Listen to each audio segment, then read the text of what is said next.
નમસ્કાર નમસ્કાર નમસ્કાર વિદ્યાર્થી મિત્રો, એનસી ક્લાસીસ ચેનલમાં આપનું હાર્દિક સ્વાગત છે. મિત્રો, ધોરણ 12 જે HSC બોર્ડ પરીક્ષાને અનુરૂપ સમાજશાસ્ત્રનું જે સોશિયોલોજી કહેવાય છે એ પેપર જે બોર્ડનું લેવાયેલ, જે તમને મોસ્ટ આઈએમપી ઉપયોગી થશે. તો મિત્રો, ટાઈમ ન બગાડતા આપણે વિડીયોને ની શરૂઆત કરીએ. તો વિભાગે જે વિકલ્પો છે, વિશ્વમાં સૌથી મોટું રેલવે નેટવર્ક કયા દેશમાં છે? તો ભારત છે. મિત્રો, આવનાર પરીક્ષાની અંદર વારંવાર દર વખતે પ્રશ્ન પૂછાય છે. ભારતમાં 2011ની વસ્તી ગણતરી મુજબ સૌથી વધુ વસ્તી ધરાવતું રાજ્ય કયું છે? તો ઉત્તર પ્રદેશ.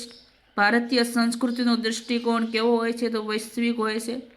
ભારતમાં ધાર્મિક લઘુમતી વસ્તી કેટલા ટકા છે? તો 17.17%. નંબર 5, મંડળ કમિશનમાં ભારતના કયા સમાજશાસ્ત્રીને કામગીરી સોંપવામાં આવી? તો MN શ્રીનિવાસને મંડળ કમિશનની કામગીરી સોંપવામાં આવી હતી. ભારત સરકારે અસ્પૃશ્યતા નાબૂદી કાનૂન કયા વર્ષે બનાવ્યો હતો? મિત્રો, અસ્પૃશ્યતા આપણે ભણાવ્યું હતું કે અસ્પૃશ્યતાનો અર્થ શું થાય? તો કોમેન્ટ બોક્સમાં જરૂર જણાવજો. તો 1955. 2011ની વસ્તી ગણતરી પ્રમાણે ભારતમાં સૌથી ઓછું બાલિકાઓનું પ્રમાણ જો હોય તો પંજાબમાં છે. સાયકલ સહાય યોજનાનો લાભ કોને આપવામાં આવે છે? તો છોકરીઓને આપવામાં આવે છે. 9, પશ્ચિમી વિચારસરણીના કયા તત્વો ભારતમાં પ્રવેશ થયો? તો બિનસાંપ્રદાયિકતા આવશે. પછી મિત્રો, વાત કરવામાં આવે એના પછી તો અહીંયા વાત કરી છે કે માનવતાવાદ, સમાનતાવાદ, એટલે કે આપેલ બધા તમામ આવશે. ઉદારીકરણમાં કઈ બાબત પર ભાર મુકાયો છે? તો ઉદ્યોગ અને વેપાર ઉપર ભાર મૂકવામાં આવ્યો છે. ફિલ્મ જગતનો પ્રતિષ્ઠિત એવોર્ડ કોના નામે આપવામાં આવે છે? તો દાદા સાહેબ ફાલ્કેના નામે. ભારતમાં મોબાઈલ સેવાનો પ્રારંભ ક્યારે થયો? તો 15 ઓગસ્ટ 1995માં. બ્રહ્મ સમાજની સ્થાપના કોણે કરી હતી? તો રાજા રામમોહન રાય. નર્મદા બંધ વિરોધી આંદોલન કયા પ્રકારનું છે? પ્રતિરોધાત્મક આંદોલન છે. નંબર 15, પંચાયતી રાજમાં સ્ત્રી અનામત કેટલા ટકા હોય છે? તો મિત્રો, 33% સ્ત્રીઓને સ્થાન આપવામાં આવ્યું છે. અને જાહેર પરીક્ષાઓની અંદર પણ 33%, પણ એનાથી હવે સ્ત્રીઓને 50% અનામત આપવામાં આવે છે. ગ્રામ પંચાયતનો વડો. તો ગ્રામ પંચાયતનો વડો જો હોય તો સરપંચ, પણ આ બાજુ જોવામાં આવે તો ગ્રામ પંચાયતના વહીવટી વડા તરીકે તો તલાટી કમ મંત્રી આવશે. એટલે મિત્રો, એમાં ગૂંચવાતા નહીં જો વહીવટી પૂછે તો. બોસ્ટલ શાળાની સૌપ્રથમ સ્થાપના ક્યાં થઈ? તો ઇંગ્લેન્ડમાં થઈ. બાળ અપરાધીને સુરક્ષિત રાખવાનું સ્થળ એટલે રિમાન્ડ હોમની વાત કરી છે. રિમાન્ડ હોમ આવશે.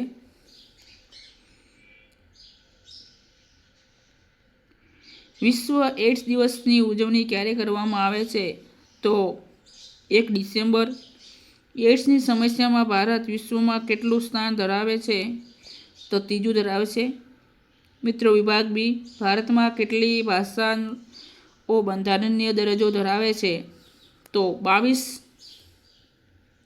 ભાષાઓ જે છે દરજ્જો ધરાવે છે. નંબર 22, સંસ્કૃતિ એટલે શું? કોઈ એક પ્રજાની લાક્ષણિક જીવન રીતિ અથવા તો જીવન જીવવાની રીત, એને પણ સંસ્કૃતિ કહી શકાય છે. સંસ્કૃતિના અર્થ 2-3 થાય છે મિત્રો. જાદુના પ્રકાર જણાવો. કાળો જાદુ અને સફેદ જાદુ. વિદ્યાર્થી મિત્રો, આવનાર પરીક્ષાની અંદર આ પ્રશ્ન વારંવાર પૂછાય છે, એટલે મિત્રો થોડું ધ્યાન આપજો. વિડીયોને સ્કીપ ના કરતા પૂરેપૂરો નિહાળજો. તમને મોસ્ટ આઈએમપી બધા વિડીયો જે છે આવનારા આઈએમપી પ્રશ્નો પણ તમને મળી રહેશે. લિંગ પ્રમાણ એટલે શું? 10,000 પુરુષોએ જે સ્ત્રીઓની સંખ્યા છે એને લિંગ પ્રમાણ કહેવામાં આવે છે. કિંગ્સલે ડેવિસ આપેલી સામાજિક પરિવર્તનની વ્યાખ્યા. તો સામાજિક રચનાતંત્ર અને એ કાર્યોમાં જે આવતું હોય પરિવર્તન એને રચનાતંત્ર કહેવાય છે. એ કિંગ્સ ડેવિસના મતે છે. એક પ્રકારનું પોતે સામાજિક પરિવર્તનની વ્યાખ્યા આપી છે. ગુજરાતીમાં સંચાર માટે કયો શબ્દ પ્રયોજવામાં આવે છે? સંદેશાવ્યવહાર અને પ્રત્યાયન. સમાજમાં કયા બે પ્રકારના સમૂહ હોય છે?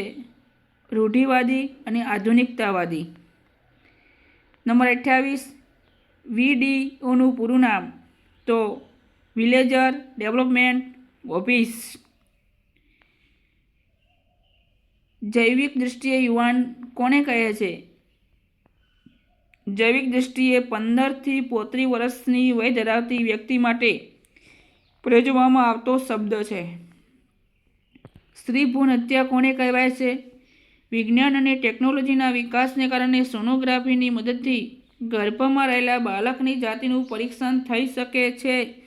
ગર્ભમાં રહેલું બાળક જો કન્યા જાતિનું હોવાનું માલુમ પડે તો ગર્ભપાત દ્વારા જે સ્ત્રી ભ્રૂણની હત્યા જે કરવામાં આવે છે આને સ્ત્રી ભ્રૂણ હત્યા કહે છે.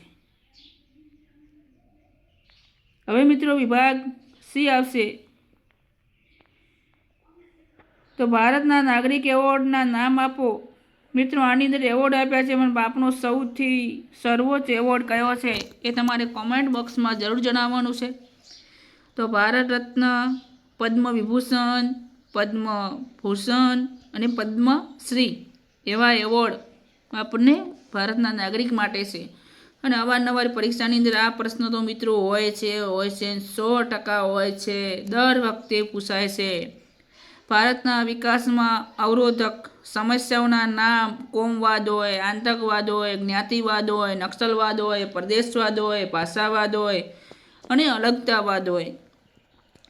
હવે મિત્રો વિભાગ સી ની અંદર 33મો પ્રશ્ન જે છે, શીખ ધર્મના 5 ક કોને કહે છે? કેશ, ગંધો, કડુ, કિરપાન અને કચ્છ.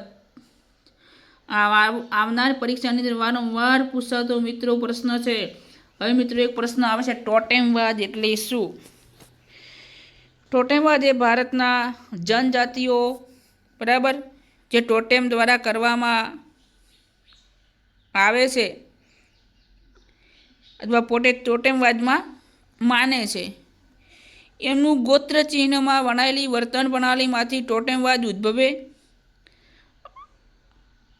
અનુસૂચિત જનજાતિ માને છે કે કોઈ અદૃશ્ય અમાનવીય દિવ્ય શક્તિ આપણા જીવનને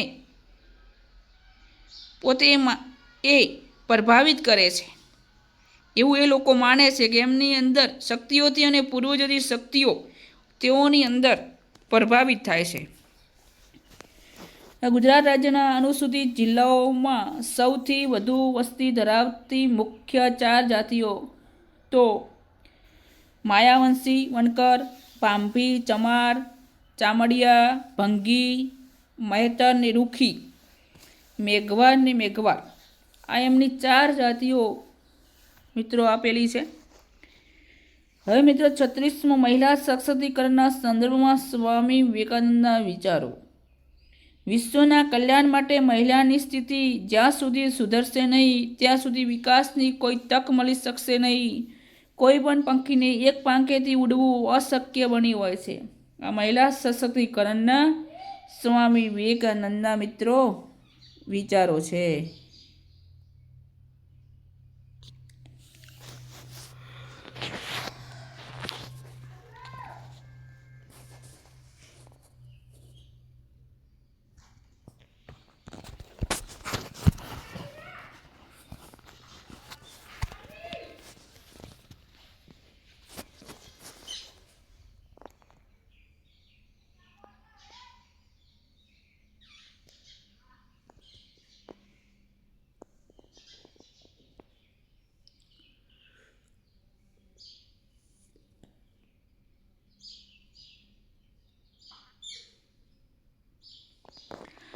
હવે મિત્રો સેવાનું પૂરું નામ જણાવો તો સેલ્ફ એમ્પ્લોયડ વિમેન એસોસિએશન.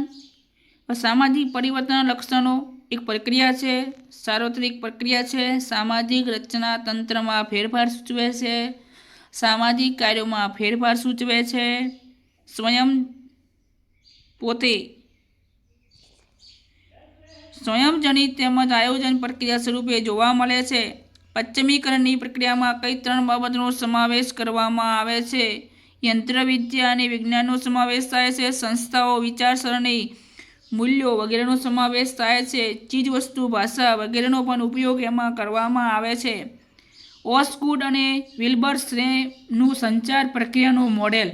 તો જો મિત્રો એનું પ્રત્યાયન છે. પછી અહીંયા આપણને 4 ઓપ્શન બન્યા. સંદેશ શું છે, અર્થઘટન છે, અને સંદેશો અને અર્થઘટન જે પ્રાપ્ત થાય છે. હવે મિત્રો આ પ્રત્યાયન મોસ્ટ આઈએમપી અને મિત્રો 2 ગુણની અંદર પૂછાય છે. સામાજિક આંદોલનના પ્રકારો: સુધારાવાદી સામાજિક આંદોલન, ક્રાંતિકારી હોય, પ્રતિરોધાત્મક અને વિરોધાત્મક જે આંદોલન છે. હવે મિત્રો વાત કરવામાં આવે તો આપણે 42મો પ્રશ્ન, અહીંયા મિત્રો 41મો પ્રશ્ન, જે ગ્રામ સભા, જે ગ્રામ કક્ષાએ પંચાયતના પ્રાદેશિક વિસ્તારમાં ગામની જે મતદારો નોંધાયેલ લોકોની બનેલી સંસ્થા છે.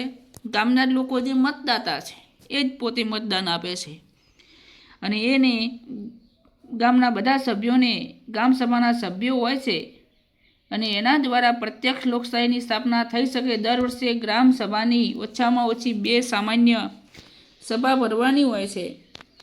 સરપંચ કોઈ પણ સમયે ગ્રામ સભાના અસાધારણ સભા બોલાવી શકે છે. તો ગ્રામ સભા જે ટૂંકમાં સ્પષ્ટ.